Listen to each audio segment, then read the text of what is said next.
নমস্কার, আমার নাম প্রিয়াতে।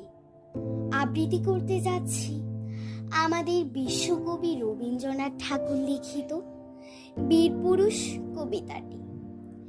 মনে করো যেন বিদেশ ঘুরে মাকে নিয়ে যাচ্ছি অনেক দূরে।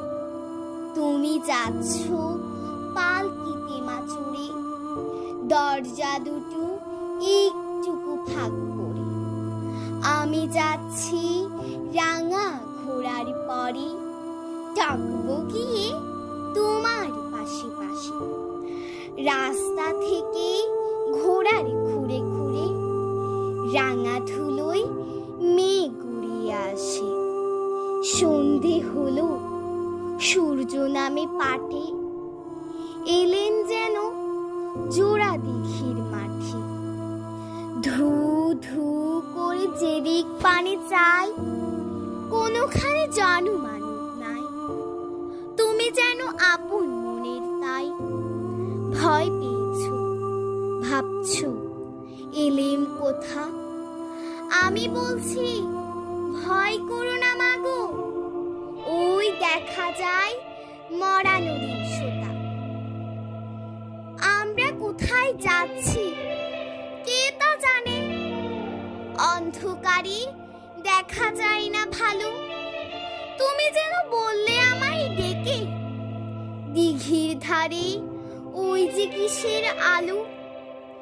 এমন সময় হারে রে রে রে রে, ওই যে কারা আসতেছে ডাকছে রে। তুমি ভয়ে পালকির এক কোণে ঠাকুর দেবতার স্মরণ করছো মনে। বেয়ারাগুলো পাশের কাটা বনে, পালকি ছেড়ে কাঁপছে থর থর। আমি যেন বলছি তোমায় ডেকে, আমি আছি, ভয় কেন মা করো। তুমি বললে যাস নে খোকা ওরে, আমি বলি দেখো না চোখ করে। ছুটিয়ে ঘোড়া গেলেন তাদের মাঝে, ঢাল তলোয়ার ঝনঝনিয়ে বাজে। কি ভয়ানক লড়াই হলো মাঝে, শুনে তোমার গায়ে দেবে কাটা।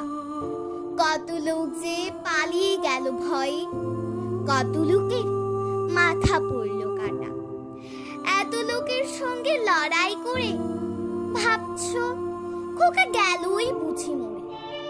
আমি তখন রক্ত মেখে ঘেমে বলছি এসে লড়াই গেছে থেমে।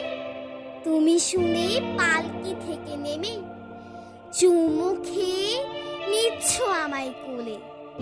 বলছো ভাগ্যে খোকা সঙ্গে ছিল, কি দুর্দশাই হতো তা না হলে। ধন্যবাদ সবাইকে।